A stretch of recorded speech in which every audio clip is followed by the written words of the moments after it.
ouvre maintenant, sans plus tarder, s'il vous plaît, la parole de Dieu, et je vous invite à ouvrir vos Bibles dans le livre de l'Exode, le deuxième livre de la Bible, Exode, chapitre 26 et verset 31. Si quelqu'un n'a pas de Bible, on en donne ici. Donc ne repartez pas sans Bible, demandez-la, on vous la donne, et vous repartez avec les Saintes Écritures, la parole de Dieu, qui pourra vous faire du bien, qui pourra vous édifier, et vous montrer qui est Dieu. Après, à chacun de recevoir pareil, de croire, de saisir, de faire des expériences, de prier en disant « Seigneur, si cette Bible est vraie, si ce livre est vraiment de toi, bien alors prouve-le-moi et fais que ces choses arrivent dans ma vie et vous verrez que ça s'accomplira. Parce que Dieu a promis que quiconque l'invoque, le prie, fait appel à lui, il répond et il le secourt. » Exode chapitre 26, verset 31, on lira à partir de verset 31. Je fais juste un rappel pour le contexte, parce que je ne peux pas tout lire. Mais vous pouvez lire à partir du chapitre 25, il est parlé de la construction du tabernacle. C'est quoi le tabernacle ? Le tabernacle, c'était une tente que le peuple d'Israël a construite dans le désert sur les ordres de Dieu. Dieu avait dit, vous construirez une tente qu'on appellera le tabernacle, qui sera un lieu de rencontre avec moi. Parce que le plus grand plaisir de Dieu, c'est d'habiter dans nos vies, dans nos cœurs, avec nous. Pas que dans une église, dans les murs d'une église, mais que chaque jour, chaque instant, dans nos cœurs et avec nous. Et à l'époque du peuple hébreu, lorsqu'il était sorti du pays d'Égypte, de l'esclavage, il se retrouve dans ce désert et Dieu dit, moi je veux qu'il y ait un lieu de rencontre, un endroit où vous pourrez me consulter et je veux même être avec vous. C'était pas une maison dure parce qu'ils étaient amenés à se déplacer, c'était vraiment quelque chose qui se déplaçait avec eux et qui était transporté avec eux, cette tente avec tous ces ustensiles qui étaient dedans, tout ce mobilier qui était fait avec les indications de Dieu d'une manière très précise. Ça va ? Je sens le son qui bouge un peu, ça me fait bizarre, mais ça va. C'est bon ? Vous arrivez à entendre ? C'est un peu bizarre le son quand même. Non, il n'y a pas un petit écho, quelque chose ? Ah, si, ok. Si tu arrives à voir, voilà. Et donc ce tabernacle, il est créé comme ça. Le plaisir de Dieu, je l'ai dit, c'est de se rencontrer avec nous. Cette tente, elle est là, elle est faite avec des pots, avec des couvertures comme ça, avec aussi des colonnes qui sont faites, qui soutiennent le tout. Il y a aussi une clôture. Je ne sais pas si vous avez déjà vu une image du tabernacle. Sinon, vous tapez sur Google « tabernacle », vous allez avoir une image. Et c'est bien de pouvoir se faire une petite représentation de ces choses matérielles pour pouvoir comprendre comment ça fonctionnait. Et donc, vous avez ce lieu que Dieu avait dit, vous le mettrez à part, vous le garderez saint, parce que vraiment, je veux venir au milieu de vous, et Dieu étant saint ne peut tolérer que ce qui est consacré à lui, réservé pour lui, ce qui se met à part pour lui. Et puis, on en arrive à deux choses, on va voir deux choses ce matin. La première, c'est un voile, la deuxième, c'est un rideau. Regardez avec moi, Exode 26, 31. On va parler vraiment de cette tente plus particulièrement et de ces deux choses, de ces deux éléments qui la constituent. Alors verset 31, tu feras un voile bleu, pourpre et cramoisi et de fin lin retors. Il sera artistement travaillé et l'on y représentera des chérubins.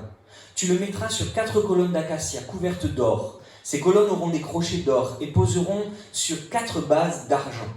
Tu mettras le voile au-dessous des agrafes et c'est là, en dedans du voile, que tu feras entrer l'arche du témoignage. Le voile vous servira de séparation entre le lieu saint et le lieu très saint. Tu mettras le propitiatoire sur l'arche du témoignage dans le lieu très saint. Tu mettras la table en dehors du voile et le chandelier en face de la table au côté nord du tabernacle. Et tu mettras la table au côté septentrional. Tu feras pour l'entrée de la tente un rideau bleu, pourpre et cramoisi et de fin lin retors. Ce sera un ouvrage de broderie. Tu feras pour le rideau 5 colonnes d'acacia. Tu les couvriras d'or, elles auront des crochets d'or, et tu fondras pour elles 5 bases d'airain. Je m'arrête là. Peut-être que pour certains, c'est hyper compliqué. Vous n'arrivez pas du tout à vous représenter ce que c'est. Je m'excuse. Mais je pense que c'est bon pour l'Église quand même de s'attacher à toute la parole de Dieu et d'aller voir aussi ces choses-là et de comprendre ce que ça peut nous dire aujourd'hui. Ça ne va pas rester abstrait, on va le rendre concret pour nous aujourd'hui. Mais je crois que Dieu, s'il a prévu que dans la Bible, il soit raconté comment Dieu avait prévu que cet endroit soit fait pour qu'on puisse le rencontrer, c'était pour qu'on comprenne quel état d'esprit nous devions avoir pour pouvoir nous approcher de Dieu. Et bon, bien sûr, cette tente, elle est faite avec beaucoup de choses, mais je m'attarderai sur ces deux éléments, je l'ai dit, le voile et le rideau. Le voile, il est là et il sert de séparation entre une partie qui fait les 2/3 de la tente, qu'on appelle le lieu saint, et une partie qui fait 1/3, qu'on appelle le lieu très saint. Dans cette tente, où on rencontrait Dieu, où on allait servir Dieu, poser des pains, poser toutes sortes de choses qui représentaient, qui avaient des symboles pour notre vie aujourd'hui et par rapport à l'œuvre de Jésus. Il y avait cette partie où tous les sacrificateurs, ces hommes qui étaient au service de Dieu, pouvaient entrer. Et il y avait, on l'appelait le lieu saint, et il y avait cette autre partie, le lieu très saint, qui était réservé à Moïse, premièrement. Moïse allait là-bas. Et au souverain sacrificateur ensuite. Souverain sacrificateur, cet homme, un homme, une fois par an, qui avait le droit de rentrer dans ce lieu. Et d'ailleurs, la Bible raconte que cet homme avait une tenue particulière, même sa tenue était précisée.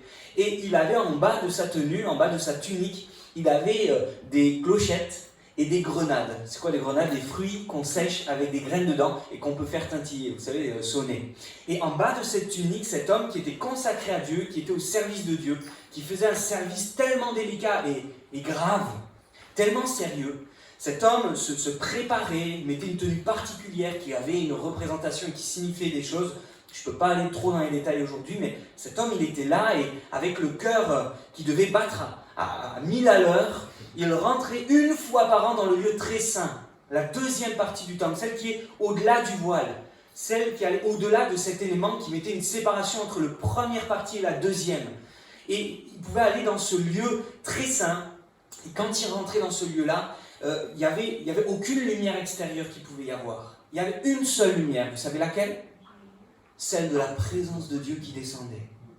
Et si vous regardez la photo sur internet, vous verrez, c'est représenté comme ça. La Bible dit qu'il y avait une colonne de feu qui descendait sur la tente qu'on appelait la Shekinah, la présence de Dieu, qui était manifeste, qui était visible, et qui descendait sur ce lieu-là, le lieu très saint.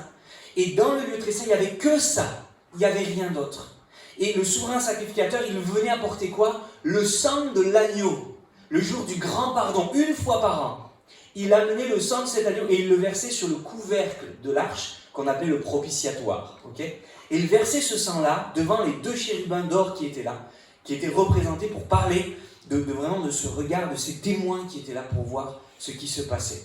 Et ce souverain sacrificateur, il avait ses clochettes et ses grenades. Il rentrait aussi avec une corde qu'on mettait à sa ceinture.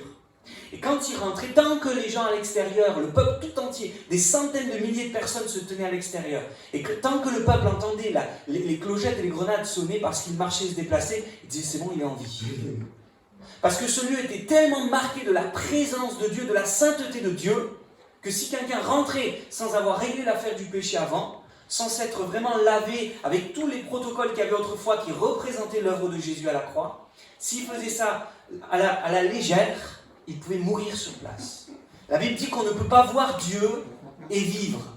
On ne peut pas voir Dieu et être avec notre péché et il ne se passe rien. Dieu est tellement saint et ce lieu était tellement marqué par la gloire et la sainteté de Dieu que le souverain sacrificateur, quand il rentrait, on se demandait est-ce qu'il allait vivre ou mourir. S'il avait caché un péché, s'il avait dit oh ça c'est un péché mignon, s'il avait dit ce péché c'est pas grave, eh bien il pouvait même mourir sur place. On ne se moque pas de Dieu. Dieu est saint. Ça, c'est le premier enseignement. Dieu est saint. Dans ce lieu, personne ne pouvait y rentrer, sinon une fois par an l'exception qui était là en représentation de ce que Jésus allait faire, simplement. Et si on entendait bien, la corde était là pour tirer le corps. On n'allait pas chercher le corps de la personne qui était morte. On tirait le corps pour le sortir de la tente et pour ne pas le laisser en corruption dans le lieu très saint. C'était quelque chose de très très sérieux. Et ce voile est là pour mettre une séparation. Mais il y a aussi un autre élément, c'est le rideau qui lui sert de porte d'entrée, d'accès à la tente. Est-ce que vous avez déjà réfléchi sur ce rideau-là? Hier avec la jeunesse, on a parlé du voile. Le voile qui est à l'intérieur. Mais avant le voile, le premier endroit par lequel je dois penser, c'est la porte de la tente. À l'intérieur de la tente, il y a une séparation entre deux lieux, deux salles, on va dire. Mais avant de rentrer dans ces deux salles, il y a un premier rideau. Dans le texte que j'ai lu, il y a un rideau. Et ce rideau, il est là. Alors, il y a des précisions qui sont pareilles. Les couleurs sont les mêmes. Le bleu qui représente le ciel. Le pourpre qui représente la royauté, la noblesse. L'écarlate ou le cramoisi, c'est rouge écarlate, rouge clair. Ça représente le sang, le sacrifice. La Bible nous enseigne qu'on ne peut pas rentrer dans la présence de Dieu sans être lavé de nos péchés et qu'il n'y a pas de pardon de péché sans du sang versé. Pour qu'une vie soit pardonnée et sauvée, il faut qu'une vie soit donnée en sacrifice. C'était représenté par le sang de l'agneau autrefois, Et nous avons découvert dans l'Évangile que l'agneau de Dieu qui ôte le péché du monde, c'est Jésus-Christ, son Fils unique venu du ciel. Et depuis que Jésus est venu, d'ailleurs, il n'y a plus besoin de sacrifier des animaux. Jésus est l'agneau de Dieu qui ôte le péché du monde. Ça va jusque-là? Vous me suivez? Ok. Ce qui m'a impressionné hier, pendant que je préparais le message pour la jeunesse, c'est vraiment cette différence entre le rideau et le voile. Et vraiment, le rideau nous sert d'entrée, le voile nous sert de séparation. Regardez, la séparation, c'est décrit dans Ésaïe 59, versets 1 et 2. « Non, la main de l'Éternel n'est pas trop courte pour sauver, ni son oreille trop dure pour entendre. Mais ce sont vos crimes qui mettent une séparation entre vous et votre Dieu. Ce sont vos péchés qui vous cachent sa face et l'empêchent de vous écouter. » Combien de personnes dans le monde crient et disent « S'il y avait un Dieu, il n'y aurait pas autant de malheurs, il n'y aurait pas la maladie, il n'y aurait pas la famine, il n'y aurait pas toutes ces choses. Comment ça se fait qu'il y a autant de misère et de malheur dans la terre ?» Et les gens écrient « Allez, si tu es là !» Et puis ils essayent par toutes sortes de religions, toutes sortes de formules, toutes sortes de mérites et de sacrifices matériels à arriver à mériter, à obtenir une réponse de Dieu. Et puis Dieu ne répond pas, alors ils disent « Il n'y a pas de Dieu. » Mais la Bible déclare « C'est pas que Dieu n'existe pas.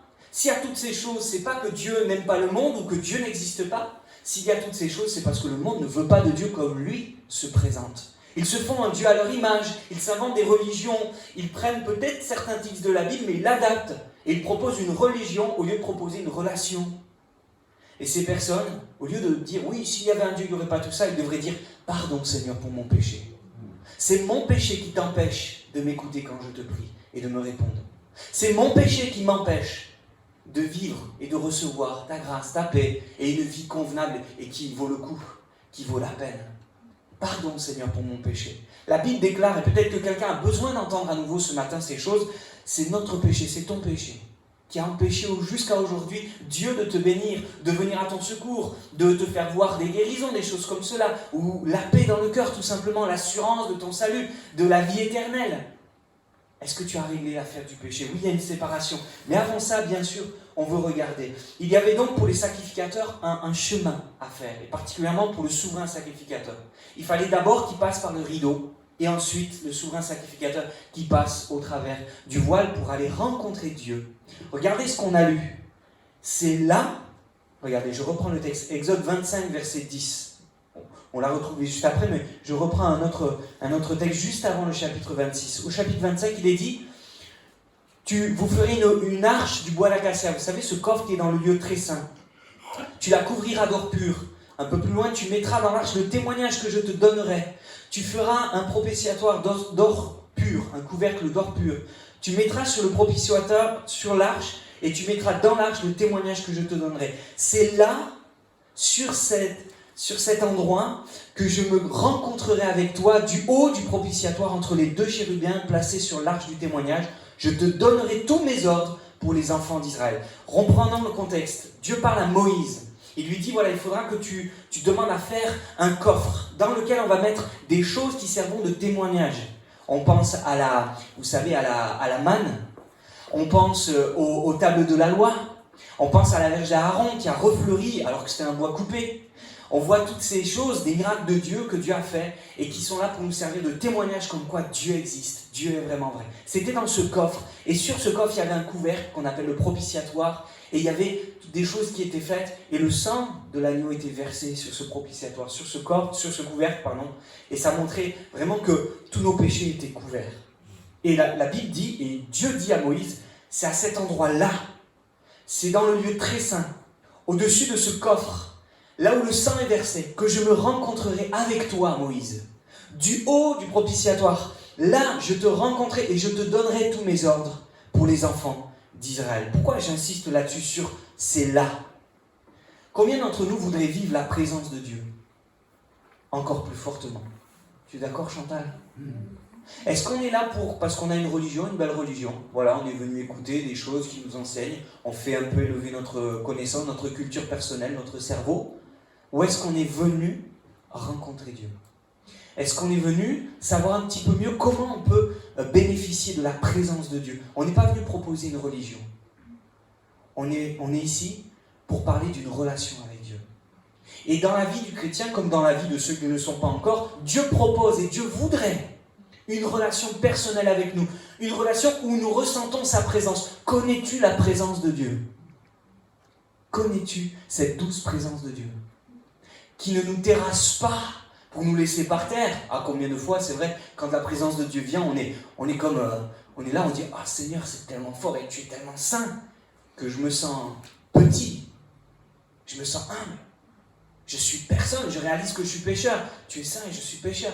Mais Dieu ne nous laisse pas juste terrasser comme ça ou humilier comme ça. Jésus, comme on l'a vu dans cette vision tout à l'heure, nous relève. Fortifie-toi, prends courage. Jésus a payé pour toi, etc. Et Dieu veut cette rencontre avec nous. Est-ce que tu connais la rencontre avec Dieu? Est-ce que tu as des moments de rencontre avec Dieu dans ta vie? Comment Dieu le fait? Par le Saint-Esprit. Saint-Esprit est répandu dans nos cœurs. Et Dieu veut nous donner cette relation. As-tu fait une rencontre personnelle avec Jésus? C'est bien de l'avoir rencontré peut-être dans le passé, mais est-ce qu'aujourd'hui tu le rencontres régulièrement? Est-ce que tu le connais? Carlos, est-ce que tu as soif de rencontrer encore Jésus plus dans ta vie? Voilà, je dis Carlos, mais c'est pour chacun d'entre nous. Est-ce qu'on veut plus de Dieu dans notre vie ou est-ce qu'on veut juste un bel enseignement, des belles leçons? De quoi on a soif? Alors pour rentrer dans cette présence, il faut premièrement passer par le rideau. Vous avez vu la différence entre le rideau et le voile? Est-ce que vous avez compris ou vous avez remarqué une différence que j'ai lue? Vous l'avez vu ou pas? Je pense que le voile est plus léger déjà. Eh bien c'est... Ok. Moi je pense que c'est l'inverse, parce que le voile il fait 12 cm, et le rideau à l'intérieur, il n'est pas dit qu'il est artistement brodé, etc. Il y a moins de précision sur un truc de broderie, voilà. Mais peu importe. Après tout, ok. Moi, c'était pas écrit dans le livre. C'était pas écrit dans ce qu'on vient de lire. Il y a un pilier de plus. Il y a une colonne de plus. Ok, exactement. Il y a une colonne de plus. Alors on pourrait dire effectivement qu'il est peut-être plus lourd ou plus grand. Voilà, peu importe. Regarde, il y a une colonne de plus. Vous aviez remarqué ça? Qu'il y a 5 colonnes pour le rideau. Et il y en a combien pour le voile? 4. Oui, s'il y en a une de plus, effectivement. Il faut juste compter. Il y a 5 colonnes pour le rideau. Il y a 4 colonnes pour le voile. Je ne peux pas m'empêcher que de croire que si Dieu a voulu que ce soit ainsi, c'était pas par hasard. Et qu'il ne nous a pas parlé du poids, nécessairement. Par contre, il est dit que celui-là, il nous servira d'entrée. Il nous est dit qu'à l'intérieur, il sert de séparation. Et quelqu'un, Joseph, dans le 1er siècle, après Jésus-Christ, dans le 1er siècle, Joseph, un historien de l'époque de Jésus, quelqu'un qui écrivait plein de choses sur l'histoire de l'époque, il a raconté, dans un de ses livres, dans un de ses écrits, l'épaisseur du voile qui était dans le temple à l'époque. C'est pas le tabernacle, c'était le temple. Et il dit que ce voile faisait 12 cm d'épaisseur. Vous avez des rideaux de 12 cm d'épaisseur à la maison? Mario, c'est gros, hein? Il dit que même 2 chevaux qui auraient pris les voiles pour le voile et qui auraient forcé à l'inverse n'auraient pas pu le séparer tellement il était lourd et solide, ce voile. Et il insiste sur le voile. Moi, je crois que ce rideau nous parle d'une entrée dans un premier lieu, le lieu saint. Est-ce que c'est bien d'être dans le lieu saint? C'était déjà bien. Les sacrificateurs avaient le droit. Mais on comprend qu'il y avait un lieu très saint. Il y avait quelque chose de plus. Ce que le peuple d'Israël a connu, c'est la loi. Et c'était déjà quelque chose qui leur permettait d'avoir Dieu au milieu de nous s'ils obéissaient à la loi. Quels sont les livres qui portent en eux-mêmes la description et l'explication de la loi? Genèse, Exode, Lévitique, Nombre, Deutéronome. 5 livres. Les 5 premiers livres de la Bible qui nous introduisent dans ce que Dieu dit qui est bon et ce qui est mauvais. La Bible déclare que ça nous sert de pédagogue pour nous enseigner ce qui est péché et ce qui est saint. Ce qui est bon et ce qui est mauvais. Et avec la loi déjà, on arrive à rentrer dans la première partie, le lieu saint. Mais le lieu très saint, personne n'y avait accès comme ça. On ne pouvait pas. C'était réservé exceptionnellement à une personne qui représentait ce que Jésus allait faire.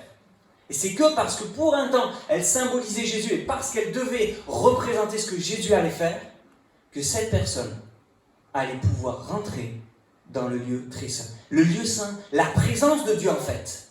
Ce lieu bon, Ce lieu où vraiment il fait bon vivre, où la paix, j'allais dire, c'est quoi les actions de la présence de Dieu? Quand Dieu est présent dans un endroit, il y a la conviction de péché, il y a la guérison des malades, il y a le baptême dans le Saint-Esprit, il y a les manifestations de puissance, les délivrances, les miracles, les paroles inspirées, la sainteté, le fruit de l'Esprit. Ça, c'est la puissance, l'action de la présence de Dieu dans une vie, dans une réunion, dans une église, peu importe. Si tu n'as pas la présence de Dieu dans ta vie, si tu n'as pas ces rencontres régulières avec Dieu, comment ces choses vont venir dans ta vie?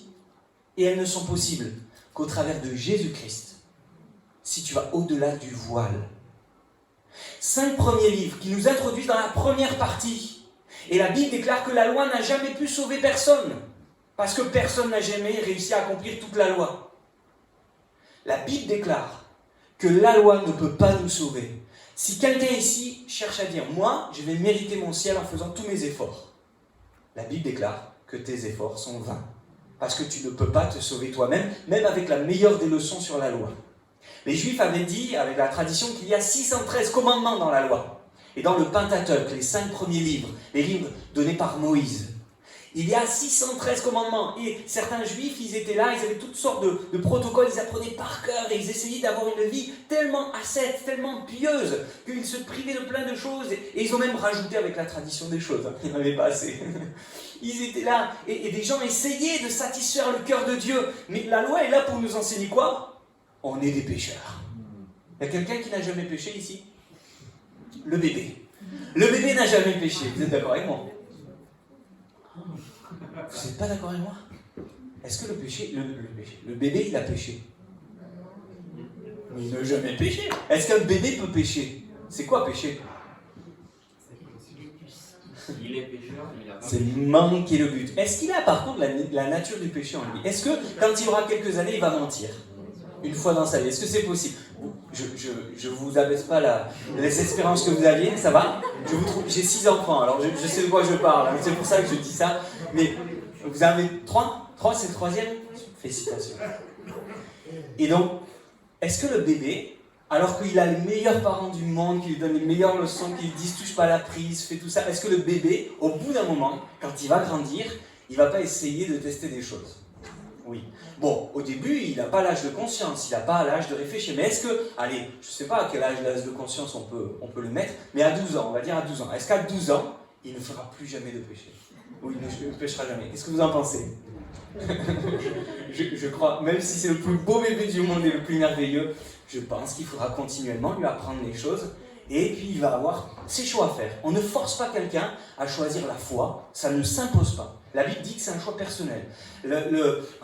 Un enfant, on peut lui donner les meilleurs enseignements, mais au bout d'un moment, il va quitter le nid, comme on dit. On pourra essayer de veiller, essayer d'imposer un peu la discipline à la maison. Mais voilà, au bout d'un moment, ça sera un choix personnel, et il va arriver au bébé de se manquer, à l'enfant, quand il va grandir, tout ça. Ça va? C'est bon, vous êtes d'accord avec moi? Mais là, le bébé, il n'a pas péché. Par contre, malheureusement, on lui transmet notre nature pécheresse. Parce qu'on ne peut pas faire quelqu'un de saint alors que nous, on est pécheurs. Les chats ne font pas des chiens, comme quelqu'un dira. Et ça, c'est ce que ça nous enseignait.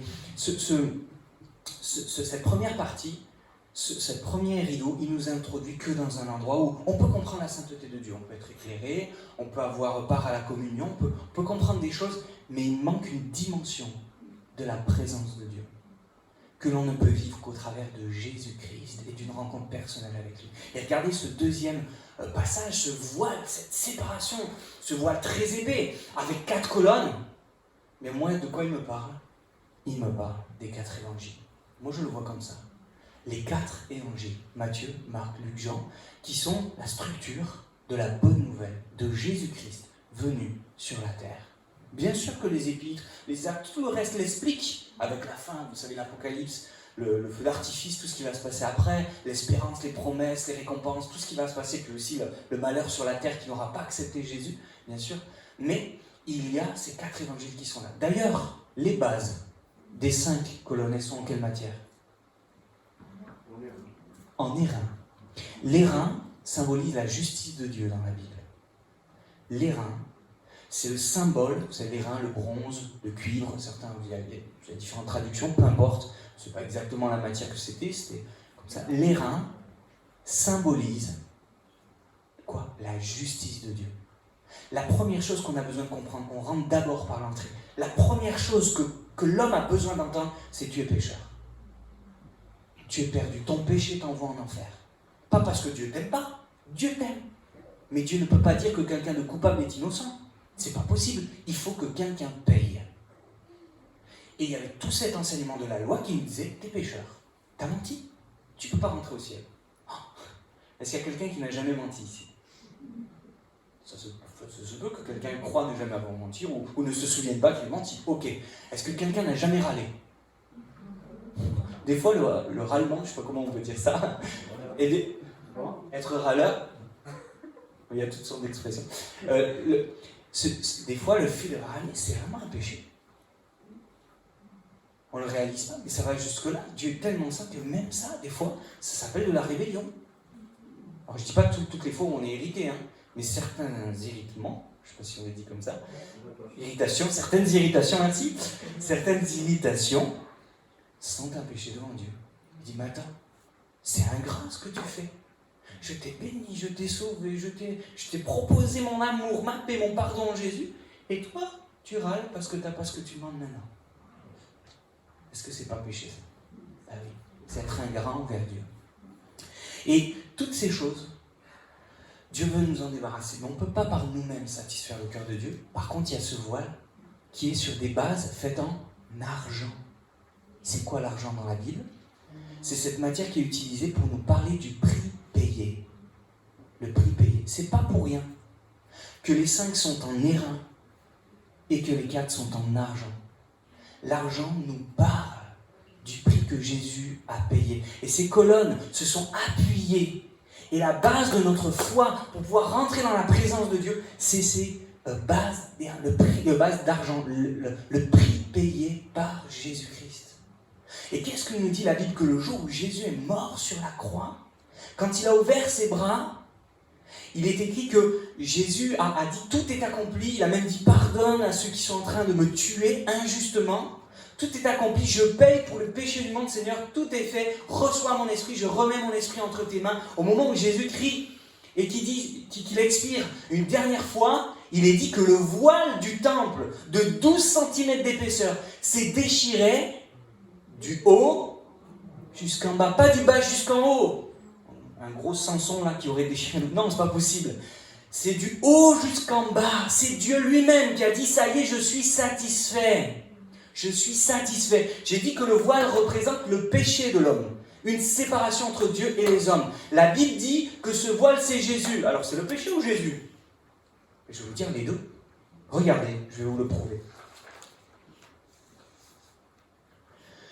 Ainsi donc, puisque nous avons au moyen du sang de Jésus une libre entrée dans le sanctuaire sur la route nouvelle et vivante qu'il a inaugurée pour nous au travers du voile, c'est-à-dire de sa chair, puisque nous avons un souverain sacrificateur établi sur la maison de Dieu, approchons-nous donc avec un cœur sincère, dans la plénitude de la foi, les cœurs purifiés d'une mauvaise conscience, le corps lavé d'une eau pure. Hébreux 10, 19 à 22. Hébreux, le livre, l'épître aux Hébreux, la lettre écrite aux Hébreux, nous dit que Jésus a ouvert une route nouvelle, un accès nouveau à la présence de Dieu par la croix, et que dans sa chair, au travers du voile, dans sa chair, le voile qui a été déchiré, son corps qui a été rompu pour nous, nous avons un libre accès. Et nous pouvons sans honte, nous pouvons, les cœurs remplis de foi, aller vers Dieu et dire « Seigneur, tu m'acceptes dans ta présence alors que c'était interdit avant. La loi ne pouvait pas me donner accès à ta présence, mais aujourd'hui, avec Jésus, je crois que tu peux me rencontrer dans ma chambre. Je crois que tu peux me rencontrer dans ma voiture pendant que je conduis. Je crois que tu peux me rencontrer dans un moment où je vais mal, dans ma maison, dans un endroit où je m'isole. Tu peux me rencontrer dans ce lieu ce matin. Jésus, Dieu, j'ai accès à toi parce que Jésus a ouvert la route. Le voile qui nous séparait a été déchiré. Alors c'est le péché ou c'est Jésus? Là on dit que c'est Jésus. Regardez ce qui est écrit. 2 Corinthiens 5, 21. Celui qui n'a pas connu le péché, il l'a fait devenir péché pour nous, afin que nous devenions en Jésus justice pour Dieu. Alors c'est quoi? C'est le péché ou c'est Jésus? Eh bien c'est Jésus qui s'est fait péché pour nous, le voile. C'est Jésus qui a pris notre place sur la croix. qui a dit oui, il y a une séparation entre Dieu et les hommes, c'est le péché, et notre chair, notre manière de vivre, elle est pécheresse, nous sommes séparés de Dieu, mais moi je vais prendre la place de Jérémie. Je vais prendre la place de M. Cap, de chacun d'entre nous, de tous les hommes de la terre. Je voudrais prendre leur place sur la croix. Et je vais offrir ma vie en sacrifice. Je vais me charger de leurs péchés. Je vais devenir péché pour eux. C'est fort ça.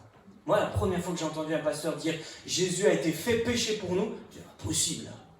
Jésus qui devient péché, impossible. C'est trop dur pour moi à entendre. Jésus est saint, sans péché. » Eh oui, mais il a accepté, par amour pour toi, pour moi, d'être fait péché pour toi et pour moi. Il a pris ma place, il a pris nos péchés, il s'est fait péché et sa chair a été déchirée, rompue à la croix. Il a été meurtri, les clous plantés dans ses mains, dans ses pieds, la couronne d'épines sur sa tête et tout son dos flagellé avec les fouets parce qu'il t'aime et parce qu'il m'aime. Il ne voulait pas qu'on aille en enfer. Et il ne voulait surtout pas qu'on passe à côté de la présence de Dieu dans notre vie. Est-ce que tu veux la présence de Dieu dans ta vie ? C'est ça, c'est là que Dieu te rencontre. Dans un moment intime avec lui, au-delà du voile, quand par Jésus-Christ, dans la foi, au travers de son œuvre, tu dis « Seigneur Jésus, je suis tellement indigne de m'approcher du Père. Mais au travers de toi, je crois qu'à la croix, tu as payé pour toutes mes fautes. Je ne mets pas ma foi et mon espérance dans mes mérites et dans mes efforts. Dans le fait que j'observe la loi et les règles d'une manière stricte. Dans la religion que je pratique avec rigueur. Je mets ma foi dans ton sacrifice et dans ton sang versé à la croix. Je viens, Seigneur Jésus, et je viens rencontrer le Père pour être secouru, pour être entendu, pour jouir de sa présence, pour être en paix, pour être guéri, pour vivre tout ce que tu as prévu qu'on vive dans ta présence, mais au travers de toi, Jésus, au travers de ton œuvre. Merci, parce que tu as pris ma place à la croix, et tu me donnes d'avoir accès à la présence de Dieu. J'aimerais ce matin vous donner goût à aller dans la présence de Dieu. Comment on y va ? C'est simple. On se recueille. J'aime bien parler de recueillement. On se recueille. Vous savez ce que ça veut dire ? On prend un temps où on se coupe du reste. On est peut-être dans une foule, mais on se recueille. On prend un temps où on considère qu'on s'adresse à Dieu, au Dieu 3 fois saint, au Dieu saint parfaitement, pour qui je ne mériterai rien du tout, qui ne me donnerait rien par mérite, mais je veux m'approcher de lui, parce que je crois qu'il y a une route nouvelle, un accès qui m'est donné, une permission qui m'est accordée au travers de ce que Jésus a fait sur le bois de la croix. Son corps qui a été meurtri, déchiré pour moi. Jésus a offert sa vie. Seigneur, je veux m'approcher. J'aimerais vous donner goût à cela. Dans Galates chapitre 3, verset 19, il est dit « La loi a été donnée à cause des transgressions, à cause du péché. Dieu a donné une loi. » Un peu plus loin, verset 22, il est dit « L'Écriture a tout renfermé sous le péché. La loi a tout mis sous le péché. La loi nous montre qu'on est tous pécheurs, afin que ce qui avait été promis fût donné par la foi en Jésus-Christ à ceux qui croient. » Est-ce que tu crois ce matin ? Est-ce que tu crois ? Avant que la foi vînt, nous étions enfermés sous la garde de la loi. Il faut faire, il faut pas faire, etc. En vue de la foi qui devait être révélée. Ainsi, la loi a été comme un enseignant, un pédagogue, pour nous conduire à Christ, afin que nous fussions justifiés par notre foi. La foi étant venue, nous ne sommes plus sous cet enseignement, ce dur pédagogue, la loi. Fais ça, fais pas ça. Car vous êtes tous fils de Dieu par la foi en Jésus-Christ. Puisse-t-il en être ainsi ce matin, fils ou fille de Dieu, parce qu'on aura eu la foi en Jésus-Christ. Dans Galates, pourquoi Paul écrit ça ? Parce que les gens étaient retournés sous la loi. Alors qu'ils avaient connu le pardon de Jésus-Christ, la grâce, ils avaient recommencé à vivre en disant « il faut pas, il faut pas ». Et Paul dira « mais arrêtez de vivre comme ça ». Ah, bien sûr que la grâce ne nous permet pas de vivre n'importe comment. Mais pourquoi tu obéis et tu cherches à plaire à Dieu en te rendant saint ? Pourquoi tout à l'heure, on a lu que Jésus a dit de faire passer ce message « Sanctifiez-vous, soyez saints car je suis saint ». C'est parce que, attention, on a peur de la mort ? Ou est-ce que c'est parce qu'on aime Jésus ? Bien sûr qu'il y a un peu de peur de l'enfer, hein, on ne va pas se l'enlever. Mais ça vaut le coup quand même de pas aller en enfer. Ça serait bête de passer à côté du ciel, juste parce qu'on a refusé le pardon de Jésus et l'œuvre de la croix. Mais plus que ça, plus que la peur de l'enfer, maintenant aujourd'hui, nous qui avons été sauvés, on a d'abord compris qu'on était pécheurs, mais ensuite on est allé à Jésus-Christ. Et maintenant, on n'obéit pas en ne mentant plus, en ne trichant plus. C'est bon ? Faites pas comme certains dire avant de me convertir, je volais beaucoup. Depuis que je me suis converti, je vole moins. Ça marche pas ça, hein. Ok? C'est bon, qu'il n'en soit pas ainsi. Ok? Pourquoi on va obéir? Pourquoi on va se sanctifier? Par peur des représailles? Ou est-ce qu'on va se sanctifier? Parce que Dieu nous aime. Parce que Jésus nous aime. Par amour pour lui aussi. Parce qu'il nous a tellement aimés qu'il a donné sa vie sur la croix. Afin que nous puissions être sauvés et pardonnés. Où tu es ce matin? Est-ce que tu es en dehors de la tente? Peut-être que quelqu'un est en dehors de la tente. Il n'est jamais rentré dans la tente. La Bible dit, vous êtes des sacrificateurs pour Dieu le Père. Jésus a racheté des hommes et des femmes, il les a sauvés pour en faire des sacrificateurs pour Dieu le Père. Alors si vous êtes enfant de Dieu, dites, je suis sacrificateur. Voilà. C'est pas un nom pompeux, vous savez, ça veut dire serviteur au passage, c'est juste ça. Je suis serviteur de Dieu, je sers le Seigneur, je suis disciple, témoin, etc. Peut-être que quelqu'un n'en est même pas là. Vous n'êtes même pas sacrificateur en Jésus. Vous n'êtes même pas serviteur de Dieu, vous n'êtes même pas enfant de Dieu. Peut-être que vous ne connaissez pas la grâce de Dieu. J'aimerais vous dire ce matin simplement, ne tardez pas. Venez à la croix. Venez boire la grâce de Dieu. Ce fleuve qui désaltère et qui change la vie, qui donne de l'espérance. Vous sortez, vous marchez dans la rue, vous savez que vous allez au ciel. Et quand vous marchez dans la nuit, vous regardez les étoiles et vous dites, ça c'est mon Père qui l'a fait. Tout fier, comme un enfant qui dirait, ça c'est mon Père le plus fort. Et bien vous savez que Dieu est votre Père. Parce que Jésus vous a racheté, vous avez été adopté par Dieu au prix fort du sang versé de son Fils et vous êtes pardonné de votre péché. Vous marchez, vous savez que l'histoire de vos péchés est réglée. Alors il ne faut pas continuer à pécher, hein. Mais Dieu nous aide, Jésus nous aide par amour pour lui, à ne plus rester dans notre péché, à avancer, à ne plus aller dans la boue du péché, dans l'esclavage, des addictions, des choses comme ça. Parce qu'on aime Jésus et on sait qu'il va nous aider à avoir une autre vie, une vie nouvelle qui est en nous. J'aimerais te dire, si tu n'es pas encore dans l'attente, viens à Jésus. Il t'aime et il veut te pardonner. Si tu es rentré dans la tente, mais que tu es resté dans le lieu saint, j'aimerais te dire, mais il n'y a plus de séparation. Il n'y a plus de séparation. Viens dans la présence de Dieu, cherche la présence de Dieu, parce que Dieu se manifeste et il veut te faire goûter sa présence. Jésus se manifeste à toi, il veut te faire goûter de la bonne présence de son Père et de sa présence à lui. Le Saint-Esprit est là et il veut être répandu dans ton cœur pour que tu goûtes à cette joie de vivre, qui n'est pas une vie qu'on vit quand on est religieux, mais qu'on vit quand on aime Jésus parce qu'il nous a aimé le premier, tout simplement. Bien. Vous savez ce que le diable veut faire? C'est recoudre le voile. Écoutez-moi, vraiment c'était la pensée qui m'a poussé à tout ça. Quand j'ai vu ces 5 colonnes et ces 4 colonnes, j'ai pensé à ça de suite. Le diable veut recoudre le voile dans ta vie. Tu as goûté à la grâce de Dieu, mais il veut te pousser à devenir légaliste à nouveau. Il faut pas, je mérite pas. Arrête de penser ça, ne laisse pas le diable te mentir. Tu ne mérites rien, il a raison, ça c'est sûr. Mais tu as accès à la grâce, ça c'est sûr aussi, parce que Jésus te le donne gratuitement. C'est ça la grâce. Ne te prive pas de la grâce de Dieu. Ne te prive pas de la présence de Dieu. C'est là que Dieu donne les instructions pour ta vie. C'est là que Dieu te rencontre.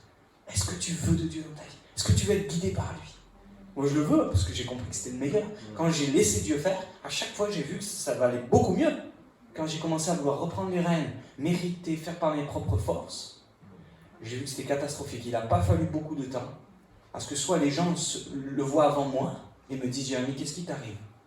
Soit que moi-même je réalise que finalement je ne porte plus de fruits. Ma vie n'est plus pareille. Où tu es? Est-ce que tu es à l'extérieur de la tente? Dans le lieu saint? Ou est-ce que tu es dans le lieu très saint? Est-ce que tu as accès à cette présence de Dieu? Est-ce qu'on veut la présence de Dieu? Ne dis pas oui, mais quand j'aurai plus d'argent et que mes factures seront payées, je pourrai enfin rentrer dans la présence de Dieu, j'aurai plus de soucis. Ne dites pas oui, quand mon couple il sera exceptionnel, là je pourrai enfin avoir la présence de Dieu. On risque d'attendre longtemps parce que moi je ne suis pas exceptionnel. Ma femme attendrait longtemps. Hein.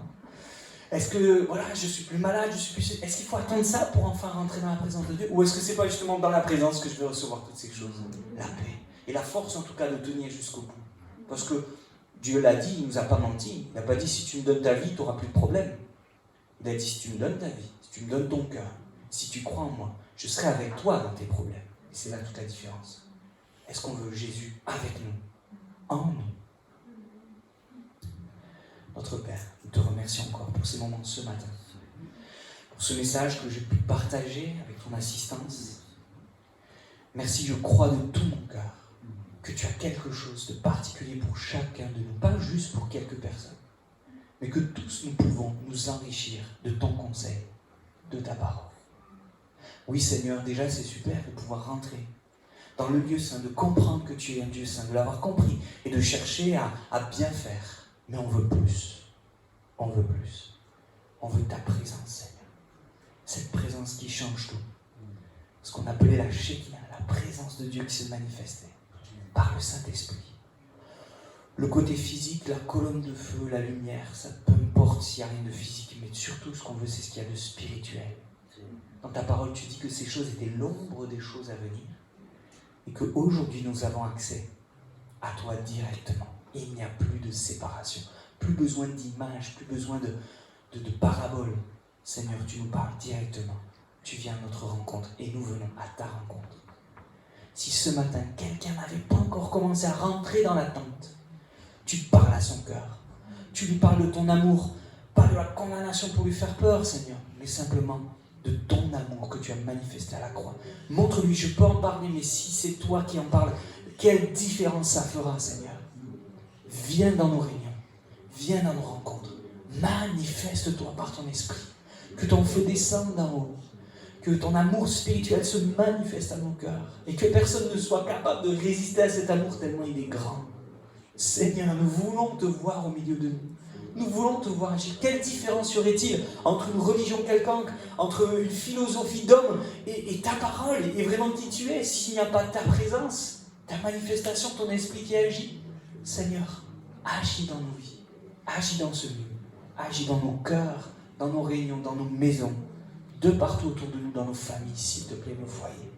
Merci de nous bénir les uns les autres et de nous laisser que personne ne se prive de la grâce de Dieu. Tu as déchiré ce voile de séparation.